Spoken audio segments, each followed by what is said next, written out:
Hello students, we are discussing question bank of 12th standard economics, and we have done with the objectives part, diagram based questions. Then we also discussed identify and explain the concept. Now the last part which I want, which students have requested me to discuss, state with reasons whether you agree or disagree. So let's begin with that.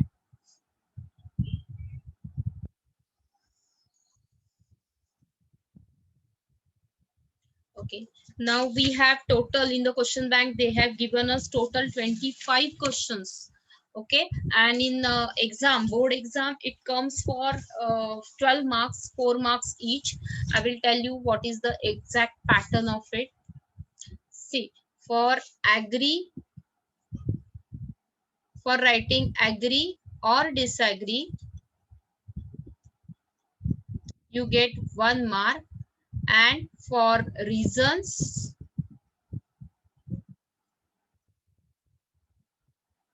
3 marks. So total 4. Okay. So the chances that if it is agree, you will definitely get 1 mark, disagree 1 mark.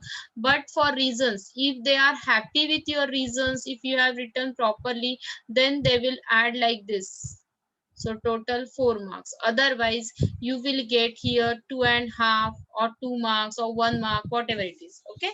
So let's begin with the first question. So I will show you the board marking. Okay, now see in the board paper how we check it. See, the scope of microeconomics, the scope of microeconomics is unlimited. See, we know the answer is limited, so we should correct it. So here I disagree with the statement. For this 1 mark, I have corrected this also, the scope of microeconomics. Just for writing agree disagree, there is 1 mark.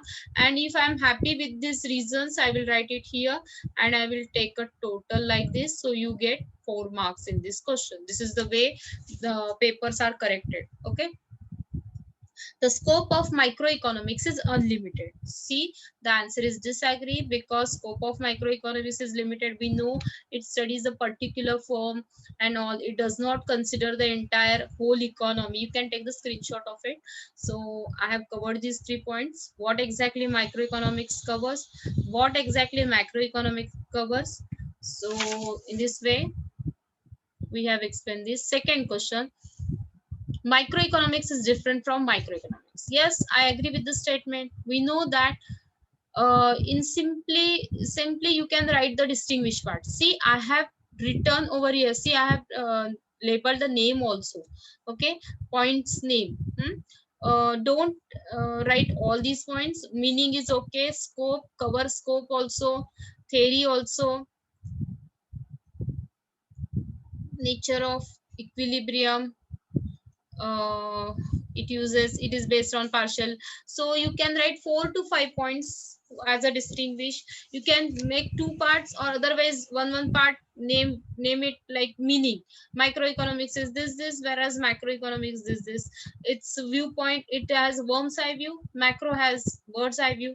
Anyway, you can present it. I found it that this distinguished part tabular form is very easy to understand, so I have presented in that manner. Next,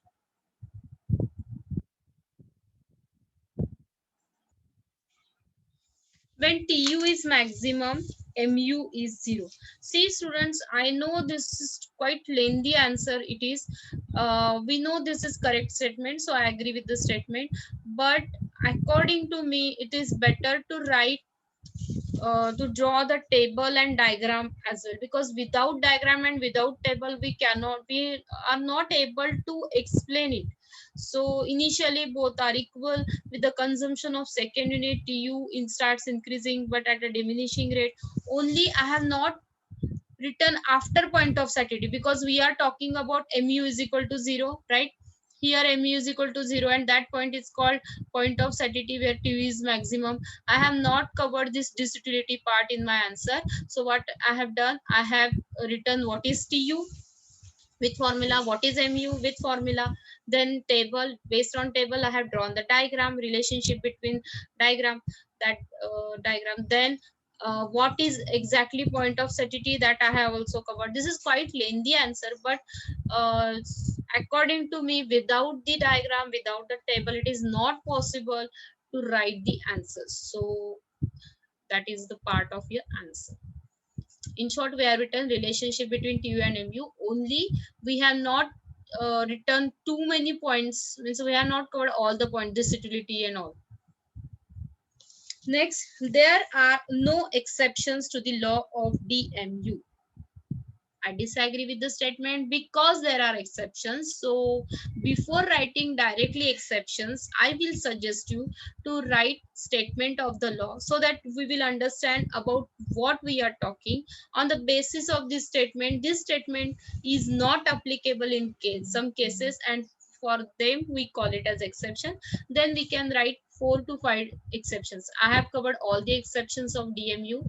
You can write 4 to 5 are sufficient, but remember, write statement of the law of DMU. No need of writing diagram, drawing diagram and everything. Next, all desires are demand. In short, they are what they are saying, distinguish between desire and demand. Okay, all desires are demand. I disagree with the statement because all desires cannot be transferred into demand. So what we have done the distinguished part of it. What exactly desire, what exactly demand. You can take the screenshot of it. Next, marginal utility curve slopes downward. I agree with the statement.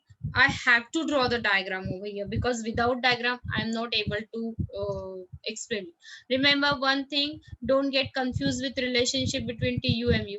Here they are talking about MU only. So if they are talking about MU only, there they talk TU and MU. Here they are talking about MU. Here means in this question, and in third question they talked about TU also, MU also. That's why I use relationship between. But here I am not going to refer that answer. I will take this diagram from DMU, law of DMU, and in that MU curve slopes downward from left to right. It has negative slope. MU curve has negative slope, which indicate that there exists inverse relationship. I have simply explained it. You can take the take the screenshot of it. When the prices of given goods falls, demand for such goods rises. See, I disagree with the statement, and before writing directly about given, first write what where it comes, like it is the exceptions of law of demand. There exists inverse relationship, but in some cases this inverse relationship does not exist, and therefore we call it as in exception, and given goods is one of that exceptions. And then start writing about given goods. Okay. Next, there are no exceptions to the law of demand. Again, I have drawn the diagram of exceptions, and before that I have written the statement, and I have also told what exactly exceptions I have understood. See, this is the law of demand, and this law is not applicable in few cases, and that we call it as exception. म्हणजे हा statement ही statement आहे लॉचा, आणि काही cases मध्ये हा law apply होत नाही. तिथे आपली डिमांड डायग्राम कशी येते एक्सेप्शनची बघा, upward sloping area. Generally it is downward sloping, but in the exceptional cases it is upward sloping. I will show that diagram. It is not compulsory to show the diagram, but it will create a good impression. And then write 4 to 5 total. We have 6. You can write 4. 4 are sufficient, but please cover given goods. Next, there is an inverse relationship between price and demand. I agree with the statement. We know there exists inverse relationship. You can write the statement over here, and one more addition, same question, same answer, that we will present it about the statement. Then supply curve of labor is backward bending. Yes, I agree with the statement. We know that supply curve of here you need to draw the diagram, you need to draw the, need to put that table. See, I have shown it. See, I have explained the diagram properly. In short, you are going to write everything about the backward bending supply curve. Backward bending supply curve is the exception to the law of supply, and I'm going to explain each and every point of that backward bending. Okay. There is direct relationship between price and quantity supply. Yes, I agree with the statement. We are going to write the slope of supply curve. Then we will write the statement also about the supply. So this is quite easy, not lengthy question. Next, there are many exceptions to the law of supply. Even though they want you to write exception, but before writing exception, remember students, always give some introductory part. For example, you are going to write introduction, statement of law. Simple words, no need to write direct statement of law. It shows that you have understood the statement, you have understood the law, you have understood the statement of that law. But in some cases, these things are not applicable, and in that you are going to write supply of labor again with the diagram, explain it, but try to explain it in a short manner, because you are going to write other exceptions also. So it should not like 1.5 page only on backward bending supply curve. It should be short and sweet answer, and you need to write other exceptions also, because they want you to write the exceptions. Don't write assumptions, don't draw table, diagram, nothing. Okay, but backward bending will come, that because that is the exception. Next, seller is the price maker under perfect competition. If you remember, seller is a price taker. Okay, so I disagree with the statement.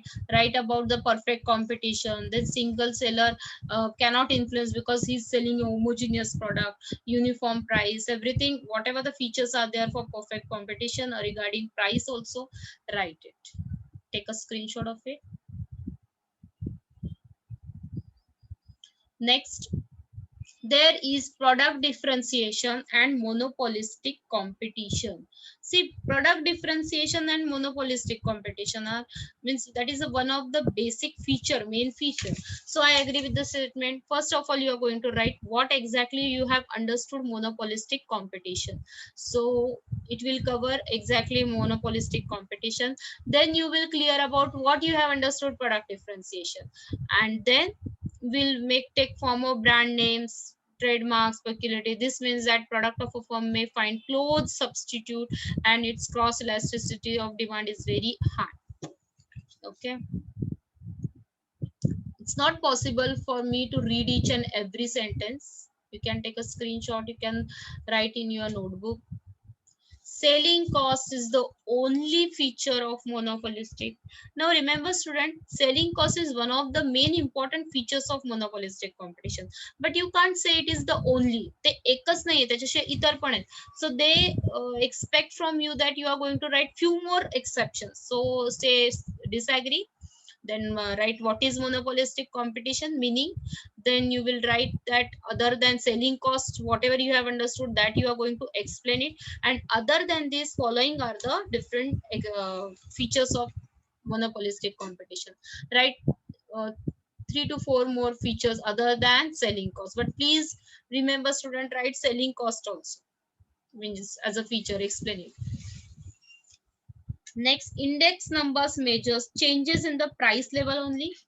No, I disagree, because index numbers were originally developed to measure changes, but now we are using it variety of reasons that include stock market, cost of living. We calculate cost of living, that is standard of living, industrial and agriculture production, changes in export. Index numbers are also known as barometers of economic activity. You will write all these things. This is short answer.